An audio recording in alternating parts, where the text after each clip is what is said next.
The intensive care unit, ICU, can be a realm of renewed hope, or perhaps a prelude to something unknown.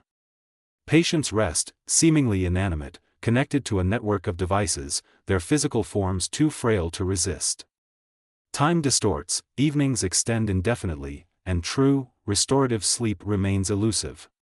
Monitors emit a subdued luminescence, creating spectral silhouettes, and the hush is punctuated only by the sporadic sound of movement.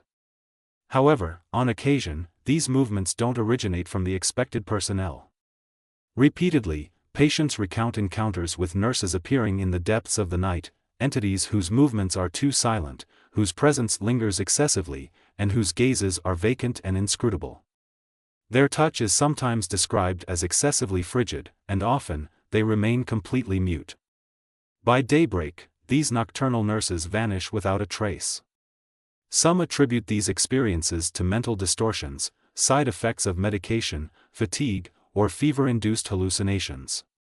Yet, those who have truly met the gaze of these nocturnal apparitions believe they understand the reality.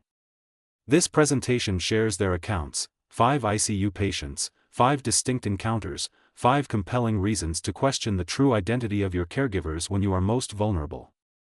Memories of my ICU stay are fragmented, days merged, and moments dissipated like droplets through cupped hands. I lacked the strength to remain conscious, too sedated to resist the physical inertia. Time became a concept for others, I merely persisted. Yet, that particular night, that specific instant, remains etched into my consciousness, refusing to fade like the rest.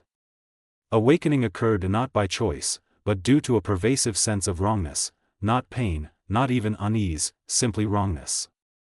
My physique was leaden, muscles inert, yet my awareness was sufficiently clear to perceive I was not alone. Initially, I attributed it to a dream, a possible consequence of medication distorting reality. However, the longer I remained, the stronger my conviction grew that someone else was present, stationary, silent, merely standing.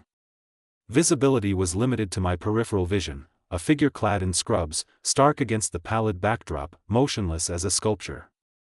I assumed a nurse, perhaps conducting a routine check.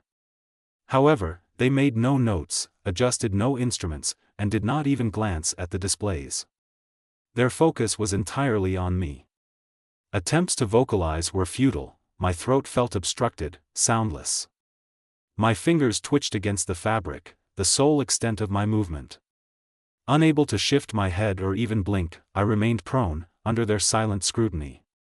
Seconds elongated into minutes, the monitor displayed a regular heartbeat, yet internally, it felt as though it was accelerating. I rationalized it as fatigue-induced delusion, yet deep down, I knew it was real. Then, without warning, the door opened. A different nurse entered, this one exhibiting movement, respiration, a vitality absent in the other. In that precise instant, the corner figure vanished, not through departure or turning, but simply ceasing to exist. I yearned to inquire, to ask, who was that? Where did they go? But speech remained impossible, my body unyielding. The attending nurse performed standard procedures, checking my intravenous line, vital signs, and the machinery sustaining my stability. She annotated my chart, offering a polite, weary smile, and then casually inquired, "Do you require anything?" I longed to respond affirmatively, to ask if she had observed anyone upon entering, if she had encountered them in the corridor. However, all I managed was a feeble negation. She departed, leaving me fixated on the corner where the figure had stood. The following morning, when capable of speech, I inquired about the nurse who had silently observed for an extended period. Staff investigated, reviewed records, and reassured me that no one had been assigned to my room at that specific time.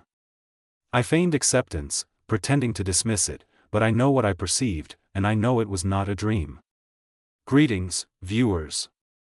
A heartfelt thank you for watching, and a special acknowledgement to our subscribers who sustain these unsettling narratives. However, only 30% of viewers are currently subscribed. If you appreciate our content, subscribing provides immeasurable support. It requires only a moment but makes a significant impact.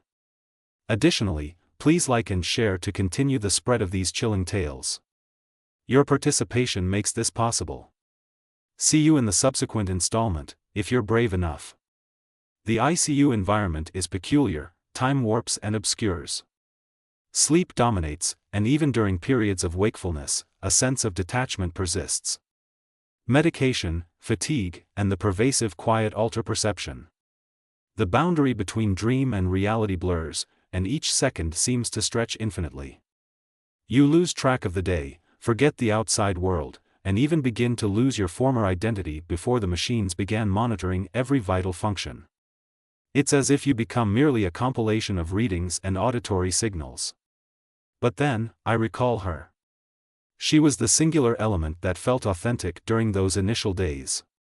I don't recall her name, in fact, I can't even visualize her face clearly now. All I remember is the impression she left, the gentleness of her tone, the serene manner in which she moved, as if unhurried, simply present, and that was sufficient. She possessed a unique quality that distinguished her from the others, the nurses who frequented my room, moving briskly, attending to 4 lines, manipulating machine controls, adjusting tubes. They were all so professional, transitioning between patients with mechanical efficiency. I couldn't fault them, they had duties, lives to oversee, and I was merely another case in a long sequence. But she was different. She would visit my bedside at unconventional times, early mornings, late nights, during the quieter shifts when most personnel were absent. I never understood her choice of those moments, her lingering presence when others were so focused on efficiency, but it provided solace. When the silence in the room became too profound, too oppressive, she would sit beside me. She wouldn't merely assess my vitals or observe the machinery, she would listen. I wasn't accustomed to being listened to, not in the ICU, not in a setting where everyone's concentration was so fixated on metrics, heart rate, oxygen saturation, blood pressure, where the instruments dictated the narrative. But when she was present, the dynamic shifted. She would sit quietly, sometimes engaging in conversation as if we were long-time acquaintances, reconnecting after a prolonged separation. Her presence had a soothing quality, as if she understood that, momentarily, I required something beyond a caregiver, I needed someone who acknowledged my existence. The first instance I truly noticed was when she inquired if I still yearned for orange soda. It wasn't a significant detail, but it struck me as peculiar. I hadn't consumed orange soda in years, decades even. However, it had been my preferred beverage as a child, I used to drink it constantly. No one in that facility could have known that, it wasn't a topic discussed during my admission. My chart contained no notations regarding childhood preferences or preferred soda types. Yet, she inquired about it with utmost naturalness. I regarded her with slight bewilderment. "How did you know about the soda?" She responded with a subtle, knowing smile, simply stating, "I just had a hunch." It was one of those instances when I questioned whether I was imagining things, whether the medication was distorting my perception, whether her question was so mundane, so seemingly arbitrary, that it wasn't unusual. But it felt imbued with greater significance. Then came the second occurrence, a few days later, when my awareness was slightly enhanced. I was fluctuating between sleep and wakefulness when she re-entered my room. This time, she sat down and casually mentioned something that induced a shiver. "Bailey was a good boy," she said. Bailey was the name of my childhood canine, a golden retriever we owned when I was 10. I had never mentioned Bailey to anyone in that hospital, not nurses, not physicians. I hadn't even contemplated him in years. My family often reminisced about him. But it was a part of my past that felt distant, like a memory from an alternate reality. "Always followed you everywhere," she added, her voice gentle, almost melancholic. I stared at her, attempting to comprehend. How could she possibly know that? I hadn't spoken of Bailey to anyone in decades, I hadn't mentioned him since childhood. Yet, there she was, seated at my bedside, recounting details of my life that no one else could have known. It felt simultaneously incorrect and appropriate. My mind sought to dismiss it, to attribute it to some bizarre coincidence or misinterpretation, but deep within, I knew it wasn't a coincidence. Then came the conversation that fundamentally altered my perception. It was late, the room illuminated by the soft glow of the monitors, the nocturnal silence pervasive. I was awake, barely able to maintain open eyes, yet sufficiently aware to recognize her presence beside me. Her hands were folded before her, and she regarded me with that familiar, gentle expression. "You're fortunate," she stated. The words initially lacked meaning. "Fortunate?" I inquired, my voice raspy and faint. She nodded slowly, as if carefully considering her response. "Your grandmother is watching over you." I froze. The words impacted me more profoundly than anticipated. It wasn't the first mention of my grandmother, but the manner in which she conveyed it, with such conviction, such certainty, unsettled me. "My grandmother?" I questioned, my throat constricted, the words barely audible. She nodded again, as if it were the most straightforward concept. "Tell me about her," I uttered, almost involuntarily. And that's when it transpired, when everything seemed to shift into something else. She described my grandmother, not as I had known her in her later years, not as my family remembered her after her illness altered her, but as I had known her during my childhood. She spoke of the delicate lavender scent that always permeated her clothing, of the melody she hummed while cooking, of how she would kneel beside me when I was ill, brushing the hair from my face. She depicted a woman I hadn't encountered in decades, a woman who had passed away long before the hospital beds and monitoring equipment. My heart raced, the constriction in my throat intensifying. I attempted to process her words, to decipher how she could possess this knowledge, details that no one else could have known, not even my family. I tried to inquire further, but my voice faltered. I couldn't articulate the words. I simply lay there, gazing up at her, incapable of fully grasping the situation. And then, just as abruptly, she vanished. The subsequent morning, I inquired with the charge nurse about the woman who had been so compassionate, who had sat with me and shared information no one else could have possessed. I asked if she had seen her, if she could provide her name. The nurse furrowed her brow, consulting the records. "There's no nurse assigned to your room matching that description," she stated, her tone a blend of puzzlement and apprehension. "I don't know who you're referring to." I couldn't accept it. I persisted, but she offered no answers, no one could. I attempted to rationalize it, perhaps a dream, a product of potent medications or the haze of recovery, my mind perhaps conjuring her, blending memories of my grandmother with my need for comfort and solace. But deep within, I knew she was real, and somehow, she possessed knowledge. The ICU is a place where stillness amplifies sound. The rhythmic beeping of machines, the subtle hum of ventilation, the occasional murmurs of nurses in the corridors, these are the auditory anchors when everything else feels obscured. But sometimes, within that tranquility, something pierces through. I awoke during the night, the room chilled and dimly lit. I could barely maintain open eyes, my body still burdened by sedation, but I could discern it, a voice.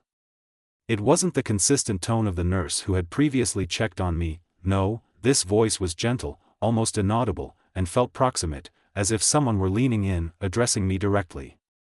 "Breathe deeply," it instructed, the words measured and deliberate. As if guiding me through the process. I was immobile, unable to even blink, but I attempted to heed the instruction. The voice lacked urgency or alarm, it was tranquil, even soothing. It was providing guidance, as if I required assistance, but when I opened my eyes, the room was deserted. I couldn't comprehend it, my mind was clouded, and everything felt surreal, but I had heard that voice, I knew I had. I remained supine, gazing at the ceiling, listening to the machines monitoring my every breath, every heartbeat. I was convinced the voice had originated from just beside me, but now, nothing. Hours later, a nurse arrived. She examined the charts, adjusted the intravenous drip. Nothing seemed unusual. I wished to inquire, but words failed me.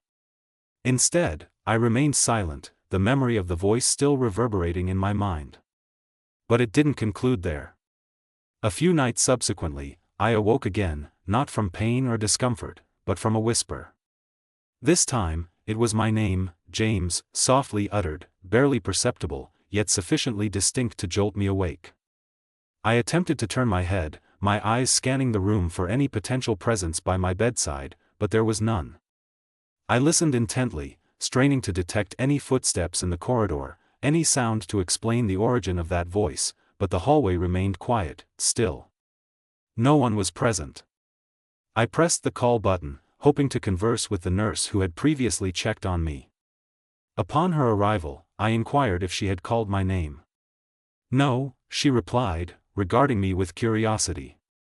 "I haven't left the room since I entered." I couldn't dispel the sensation that something was amiss. That voice hadn't originated from the nurses, it hadn't emanated from any logical source. The following day, I spoke with the head nurse, inquiring if anyone else had been in my room or if there had been any unusual activity recorded on the security footage. She furrowed her brow, reviewing the records and surveillance footage from that period. Nothing. No one had entered my room, no one had traversed the hallway. There had been no one present to utter my name. And yet, I knew what I heard. I wasn't hallucinating, I wasn't dreaming. It wasn't confined to my room either. A few nights later, another patient, a man in the adjacent bed, inquired about the same phenomenon. "I heard someone whisper my name last night," he stated, his voice quivering. "In the hallway, but no one was there." I couldn't provide an answer. How could I? We both heard it, yet neither of us possessed an explanation. The machines didn't fabricate, the cameras didn't deceive, but that voice was something else. I awoke in the ICU, still disoriented from surgery. The world felt remote, as if I were partially dreaming, suspended between consciousness and whatever awaited on the other side. My body was leaden, my limbs unresponsive, but my mind was alert. I don't know the precise time. The room was dimly lit, the kind of subdued illumination that renders everything ethereal. Machines hummed beside me, monitoring my respiration, tracking my pulse. I was incapable of turning my head, lifting my arms, incapable of anything except existing in that moment. And then, I perceived it, a hand, warm and steady, holding mine. Initially, I assumed it was a nurse, assessing my pulse, making adjustments. However, the touch persisted. It wasn't clinical, it wasn't the detached efficiency of someone performing their duties. It was consoling, gentle, as if someone were conveying that I wasn't alone. My chest tightened, not with fear, but with something else, something more profound, gratitude perhaps, or relief. After everything my body had endured, the pain, the sedation, the helplessness, that simple touch provided a sense of security. I attempted to reciprocate, to signal that I felt their presence, but my fingers remained immobile, my body still unresponsive. So, I simply lay there, allowing the warmth of their hand to press against mine, feeling its weight, the silent reassurance it offered. And then, just as unexpectedly as it had arrived, it vanished. I blinked at the ceiling, bewildered. The weight had dissipated. The warmth receding as if it had never existed. I shifted my head slightly, my muscles sluggish, my breath shallow. No one was in the room. I swallowed against the dryness in my throat, my pulse fluttering against the consistent beeping of the monitor. Perhaps I had imagined it, perhaps it was the medication, the fatigue, my mind filling in the void where comfort should have resided. But then, I saw her, a nurse standing at the periphery of my vision. She wasn't observing the machines, wasn't making notations, she was observing me. I blinked, attempting to focus, my vision still blurred at the edges. Her expression was gentle, inscrutable. She had dark hair pulled back, pale skin that seemed to luminesce in the dim light. She wasn't smiling, but she wasn't unkind, merely observing. I opened my mouth to speak, to inquire if she had been the one holding my hand, but my throat was too parched, my voice inoperative. And then, just as abruptly, she vanished. I didn't witness her departure, didn't hear the door, she simply ceased to be present. A few hours later, when a different nurse arrived to assess my vitals, I regained my voice. I inquired about the woman who had been in my room earlier, the one who had stood by my bedside. She furrowed her brow, reviewing my chart. "There was no one scheduled to check on you at that time," she stated. "You've been alone since the last shift change." I didn't argue. I didn't inquire further, because I knew, whoever she was, whatever she was, she hadn't been a figment of my imagination. And for some inexplicable reason, I wasn't apprehensive. The instruments in the ICU are infallible, I learned that swiftly. Every day, every minute, every second, they monitor everything: your cardiac rhythm, your oxygen saturation, your respiration. They assess your vital signs with dispassionate precision. They detect anomalies before you even become aware. When your body is attempting to signal distress, they are already listening, already documenting, already maintaining vigilance. And during the night, when the rest of the world slumbers, those machines never cease. They remain watchful, they observe, they record, they alert. They don't sleep, and neither do they forget. That's why, when it occurred, it defied logic. I had been completely unconscious, my body weakened, recuperating from surgery, sufficiently sedated to mitigate pain, yet sufficiently aware mentally to perceive the quiet, the absence of everything surrounding me. No sounds, no interruptions, no movement in my bed, just stillness. But the machines, they indicated otherwise. I don't know the duration of my unconsciousness, but I awoke to the piercing, insistent sound of alarms reverberating through the room, the kind that jolt you awake, extract you from a dreamless state, your mind struggling to comprehend the situation, to discern reality. It wasn't the customary hospital hum, the steady beeping of my vitals. No, this was something distinct. This was the clamor of the monitors, the cardiac spikes, the abrupt oscillations, the urgency that compels immediate action. My pulse accelerated, my breathing became irregular, but I felt none of it: no dyspnea, no constricting chest pain, nothing at all, just the sound of the machines indicating that something was amiss, that I was deteriorating, that my body was behaving in a manner it shouldn't. I attempted to move, to sit up, but my body disobeyed. It was as if I were ensnared in a dense fog, unable to break free from the sedation. I yearned to call out for assistance, to signal that I was still conscious, that I could still hear everything, but my voice, too, betrayed me, silent, nothing more than a stifled gasp that I couldn't even perceive. And then, she materialized. I recall her appearance, the nurse, or at least I believed she was a nurse. She was standing at the foot of my bed, perfectly motionless, her face inscrutable, her hands folded before her, almost as if she were anticipating something, anticipating my inquiry regarding the situation, anticipating my utterance. But she didn't approach the monitors, she made no attempt to assess my vitals, to stabilize me, to assist. She didn't adjust the tubing or make any notations on my chart. She simply stood there, observing. It wasn't like the nurses I had previously encountered, the ones who were perpetually in motion, hurrying in and out, monitoring, adjusting, addressing me with concern and efficiency. This one was different. I attempted to inquire about the situation, attempted to speak, but nothing emerged. My body felt heavier than ever before, and the more I struggled to move, the more it felt as if something were pressing me deeper into the bed, confining me in a state of suspension. The alarms persisted, but my mind couldn't keep pace. The numerical displays on the monitor flashed erratically, fluctuating unpredictably, but I couldn't decipher their meaning. They demanded attention, but I couldn't comprehend the reason. My body remained still, as if nothing were amiss. And then, in an instant, just as abruptly as the alarms had commenced, they ceased. The machines fell silent, the monitors, which had been displaying warnings, reverted to their calm, steady rhythm. The numerical values stabilized, the beeping was no longer frantic, no longer indicative of panic. It was as if nothing had ever transpired. And she vanished. I blinked, disoriented, confusion creeping in as my mind attempted to process the sequence of events. I scanned the room, my eyes darting across every corner, but there was nothing, no sound of footsteps, no door opening, no movement in the space where she had been, just silence, just the stillness of the room as though no one had ever entered. I couldn't fathom what had just occurred. I yearned to inquire, to demand explanations, but I couldn't formulate the words. I simply lay there, fixated on the vacant space where she had been moments before. I wasn't certain whether I had imagined it or if it had been real. A few moments later, the door to my room opened, and the actual nurses rushed in, the ones who moved with purpose, who seemed to possess precise knowledge of their actions. They were assessing my vitals, reviewing my chart, ensuring everything was in order. The sound of their entry didn't startle me. I was already awake, already aware, but something about their movements, the manner in which they managed the situation with such proficiency, made everything feel so normal once more. One of them glanced at the monitors, frowning subtly. "Your heart rate was erratic just now," she stated, a hint of concern in her tone.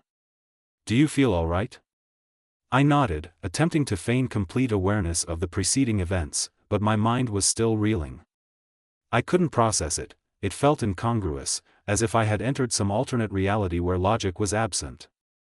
I wished to inform them about the nurse who had stood by my bedside, to inquire about her identity, her whereabouts, but the words became lodged in my throat. Instead, I croaked out something else. "Who entered before you?"